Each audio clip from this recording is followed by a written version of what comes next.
Hello and welcome to the Paul Scoble Interviews.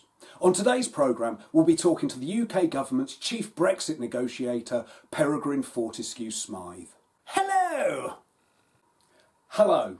The negotiations with the EU seem to have been a complete failure. I wouldn't say that. I think it all depends on what you were trying to get out of them in the first place.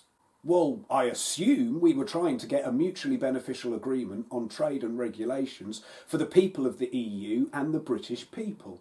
What have the British people got to do with this? You're negotiating on their behalf, aren't you? Oh no, old boy. I represent the government. I am a government negotiator after all. The government is about 20 or 30 individuals. I represent their benefit.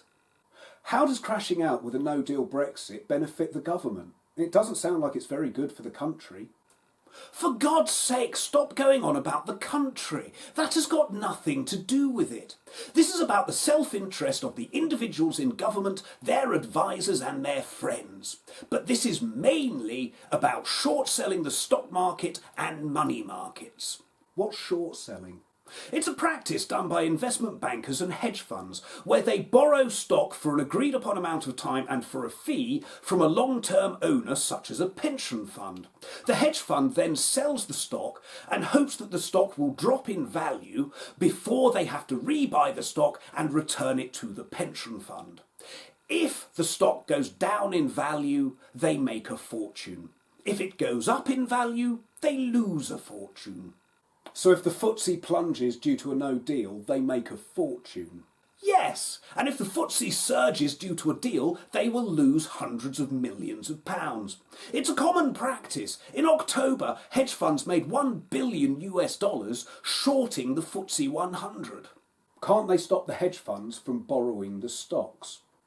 Well, they don't actually buy and sell the shares these days. It's all done using contracts for difference or short exchange-traded funds. But if they aren't actually buying or selling the shares, isn't this effectively betting on whether the market will go up or down?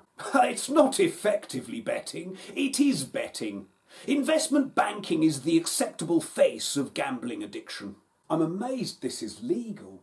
Oh, it wasn't legal until Thatcher relaxed banking regulations in 1986. How do you feel about this? Shouldn't you feel guilty? How can you condone this rampant selfishness? Well, I did think it was a little bit out of order, but then they promised to give me some of the millions, at which point I felt considerably better about it. So self-interest again. Of course, my dear chap. It's how this country has always been run. Those at the top look after their friends, who in turn reciprocate if they ever get into power. You keep the proles busy with racism and intolerance from the Mail, Express, Sun or the BBC. Industries could fall. Northern Ireland could descend into sectarian violence. That doesn't affect Boris Johnson, Jacob Rees-Mogg or their friends, as their wealth insulates them against hardship. This country has always been run for the benefit of about 10,000 people because everyone else is distracted. Britain is a massive game of find the lady, and a no deal Brexit was the biggest con in town. Peregrine Fortescue Smythe, thank you very much. Thank you for watching. Goodbye.